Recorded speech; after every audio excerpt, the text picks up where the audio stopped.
증시가 주요 변곡점에 도달했습니다. 11월 월봉이 마감을 했죠. 월봉 분석과 함께 12월 달 증시의 흐름, 그리고 지금 상승과 하락을 결정할 수 있는 매우 중요한 구간이기 때문에 12월 그리고 내년 증시 시나리오까지 한번 알아볼게요. 안녕하세요, 상승효과입니다. 11월 달 증시 흐름을 먼저 보자면, 미 증시는 빅테크 위주의 상승 랠리가 나온 한 달이었어요. 거의 10% 내외, 테슬라 같은 경우는 거의 20%가 넘는 상승을 보여줬죠. 지수도 S&P 500 9%, 나스닥 11, 코스피 11, 이렇게 11월 달은 상승률이 매우 높은 한 달이었습니다. 하지만 지난주, 최근 일주일은 사뭇 다르죠. 초록색 상승 일색의 한 달치 상승률과는 달리 빅테크 위주로 빨간 색깔 하락이 많이 나왔던 지난주였어요. 특히 빅7, 빅테크 위주의 차익 실현 물량이 많이 나왔고요. 1, 2, 3, 4, 4주 연속 양봉 후에 파란 색깔 도지 음봉, 마지막 주는 혼조세로 마감을 했어요. 빅7 위주의 빅테크 차익 실현 많이 올랐기 때문에 많이 뺀 겁니다. 그리고 월말 리밸런싱, 그리고 달러 매수 유입에 의한 말씀드린 달러의 반등, 이건 증시 조정으로 연결될 수 있다고 말씀드렸죠. 그리고 지난달 국채금리가 굉장히 많이 빠졌기 때문에 선반영 우려가 생긴 한 달이었어요. 11월 달 국채 음봉, 최근에 이런 하락이 나온 적이 없죠. 상승 중의 조정과 이 조정 중에 나온 음봉들하고는 느낌이 다르죠. 추세가 바뀌었다는 걸 나타내주는 음봉이에요. 기존 상승분까지 모두 잡아먹는 음봉입니다. 이렇게 국채금리가 급락을 했는데, 이런 과다 하락에 대한 선반영 우려까지 반영이 된 지난주 움직임이었죠. 그리고 제가 게시판을 통해서 설문조사를 했는데 12월 증시 전망에 대해서 산타랠리 상승할 것이다 의견이 67%가 나왔어요. 하락 15, 횡보 18, 굉장히 많은 분들이 상승을 보고 있다는 건데, 과연 모두가 보고 있는 산타랠리가 올까요? 지금이 굉장히 중요한 구간이에요. 여기 움직임에 따라서 시나리오가 바뀔 수 있다. 일단 S&P 500 11월 월봉 마감을 했죠. 굉장히 크고 꽉 찬 양봉입니다. 윗꼬리도 없어요. 월봉은 매우 좋다. 8, 9, 10 3개월 연속 음봉. 이 흑산병이란 거는 이 추세가 연결될 가능성이 있음을 나타내는 기술적 지표인데, 중요한 건 흑산병 다음에 나오는 캔들 모양이라고 말씀드렸죠. 이게 흑산병을 모두 잡아먹는, 3개월치 하락분을 모두 잡아먹는 꽉 찬 양봉으로 마감을 했어요. 그리고 중요한 20개월 이평선에서 지지가 정확히 나왔죠. 상승에 대한 의지가 보여지는 지난 4개월의 흐름이다. 중기적 이상의 흐름으로는 굉장히 좋다는 건데, 강한 움직임이 엿보인다. 코스피는 약간 다릅니다. 8, 9, 10 흑산병 이후에 양봉이 나오긴 나왔지만 비교적 약하다. 흑산병 이 하락분의 62%만 되돌렸어요. 코스피는 미증시 대비 흐름이 약하다는 거예요. 그리고 기술적 분석을 하시는 분들이라면 다 아실 겁니다. 지금 S&P 500이 컵앤핸들이죠. 컵앤핸들이 뭐냐? 이렇게 컵과 손잡이라는 거예요. 이런 패턴이 나왔을 때는 급등으로 이어질 수 있는 기술적인 패턴이다. 컵과 손잡이 모양을 닮았다고 해서 컵앤핸들 패턴이라고 합니다. 근데 과연 정말 이런 급등이 나올 수 있을까? 실제 2015년도 비트코인 차트입니다. 여기서 컵앤핸들 보이시나요? 여기 있습니다. 컵 그리고 핸들이죠. 이후에 급등이 나옵니다. 이거는 지지와 저항 그리고 수급의 문제이기 때문에 어떤 종목이라도 출현할 수 있는 패턴이에요. 하지만 이런 비슷한 모양이 나왔다고 해서 전부 다 컵앤핸들이냐? 그건 아니에요. 급등이 나오기 위해서는 몇 가지 조건이 필요합니다. 일단 핸들의 깊이가 이 컵 반 이상 내려오는 깊은 조정이 온다면 확률이 낮아진다. 핸들 깊이, 그리고 거래량, 손잡이 부분에서는 거래량이 감소하는 게 좋다. 그리고 어쨌든 이 넥라인을 돌파해야지만 패턴이 완성된다. 그리고 컵의 바닥은 둥근 형태가 좋다. S&P 500 같은 경우 매우 둥글고 예쁜 컵 모양이죠. 하지만 무조건 이 패턴이 나왔다고 해서 급등이 나온다는 아니에요. 여러 가지 다른 기술적인 지표들, 제가 말씀드린 거지저 주파의 캠피 진보, 그리고 그 외에 기본적인 분석, 매크로적인 부분들, 그리고 시기적인 요인들, 여러 가지를 봐야 되겠죠. 긍정적인 부분을 꼽자면 일단 빌 에크먼 같은 경우 내년 1분기부터 금리 인하가 나올 수 있다라는 예측을 하고 있어요. 실제 2018, 19년 이때도 그렇고 내년에는 우리 금리 인하 없다 라고 했을 때도 해가 바뀌자마자 금리 인하를 불이 나게 했던 그런 사례가 있어요. 연준은 미리 내년에 언제 하겠다라는 말은 절대 안 합니다. 항상 우리의 예측보다 금리 인하는 먼저 일어났다는 사실을 우리가 잊으면 안 돼요. 그리고 또 하나의 긍정적인 부분은 뭐냐면, 지금 증시가 굉장히 가파르게 달려왔지만 어쨌든 주가는 기업 실적의 함수죠. 실적이 좋으면 주가는 올라가요. 어쨌든 올해보다 내년에 매출액이 5% 성장 예상이 된다. EPS, 어닝 퍼 쉐어 올해보다 내년 10에서 13% 정도 증가가 예상이 된다. 증시가 많이 올랐지만 위안이 되는 부분이죠. 어쨌든 기업 실적은 내년에 성장을 할 거다. 하지만 걸리는 게 있죠. 장단기 금리차 역전인데 역전된 지 꽤 오랜 시간이 흘렀어요. 22년 중순부터 1년이 넘었습니다. 자, 과거에 이렇게 역전된 사례들을 보게 되면은 이 역전 기간과 역전의 폭, 이게 깊고 이 기간이 길면 길수록 지수의 하락폭은 높게 나왔다는 거예요. 이 파란 색깔이 장단기 금리 차 0 아래로 내려가는 구간이 마이너스죠. 역전되는 구간들. 그리고 S&P 500 지수입니다. 자, 이렇게 봤을 때 이번에 이 폭이 굉장히 크죠.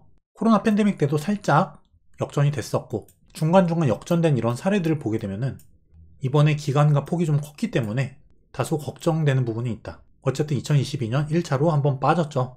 27%, 28%가 빠졌는데 지금 반등 중에 있고 이 이후에 다시 한 번에 큰 하락이 나올 수 있지 않을까.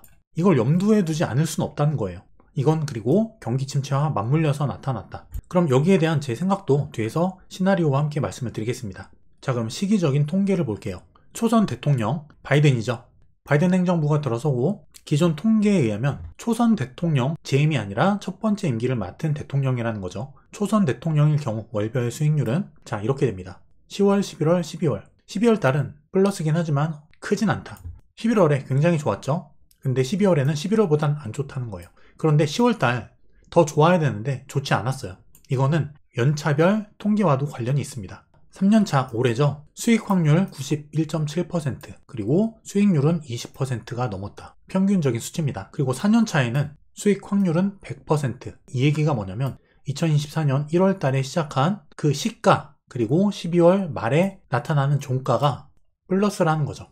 연초에 투자했다면 반드시 수익이라는 거예요. 지수를 놓고 봤을 때. 이 통계적인 수치를 놓고 보자면 내년 4년차는 어쨌든 플러스다. 그리고 수익 볼 확률은 100%다. 하지만 3년차인 올해보다는 수익률은 낮다. 그리고 월별로 봤을 때 11월 상승률이 굉장히 좋았죠. 하지만 12월 지난달보다는 기대치는 낮추자 라고 생각해 볼 수가 있습니다. 산타랠리의 피크가 이미 11월 달에 지나갔다 라고 볼 수도 있는 거예요.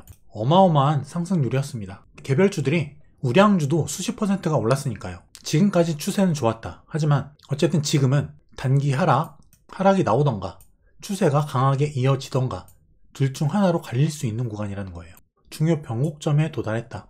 기술적으로 충분히 막힐 수 있는 굉장히 큰 매물대고 급등 이후에 이격이 벌어진 상태에서 음봉이 출현하고 있다. 그리고 말씀드린 달러의 움직임. 중장기적으로는 하락이 예상이 되지만 주요 맥점 103포인트에 막혀서 단기 반등이 보이는 구간이다. 달러는 어쨌든 내년 2024년 초중순 4월에서 한 6월 정도까지는 중장기적인 하락이 예상이 됩니다. 저점을 깰 걸로 보고 있어요. 하지만 지금 달러가 반등이 올 수 있는 자리이기 때문에 12월달 시나리오와 연결을 해보자면 12월 초 지금이죠. 다소 조정이 나타날 수 있다. 전약 그리고 이후에 랠리가 단기 조정 후에 이어나갈 가능성 이런 시나리오도 보고 있습니다. 국채금리 또한 굉장히 음봉이 꽉 차고 좋죠. 이 얘기는 추후에 추가 하락이 이어질 가능성이 높음을 의미합니다. 하지만 되돌림은 온다는 거예요. 마찬가지로 단기 반등이 가능해 보이는 구간이다. 달러와 국채금리의 반등은 증시 조정과 연결될 수 있다는 점을 인지하시면 돼요. 코스피도 마찬가지예요. 지금 맥점인데 여기를 일단 돌파했습니다. 하지만 지금 음봉이 출현한 상태고 미 증시가 조정이 온다면 여기서 다시 지지 깨고 내려갈 가능성, 단기 조정이 이어질 가능성이 있다는 거예요. 제가 드리는 말씀은 무조건 이게 조정이 이렇게 나온다가 아니라 가능성을 말씀드리는 거죠. 중요 변곡점이고 달러나 국채금리 같은 주요 지표들이 반등 가능성을 보여줄 수 있는 구간이기 때문에 충분히 증시의 단기 조정을 생각해 볼 수 있다는 거예요. 지금 어떻게 보면은 굉장히 증시가 과열됐다고도 볼 수 있어요. 심리적으로도 그렇고 이 11월 달에 한 달간의 이 양봉 여기 많은 것들이 내포가 되어 있죠. 자, 그럼 여기서 어떻게 하라는 거냐?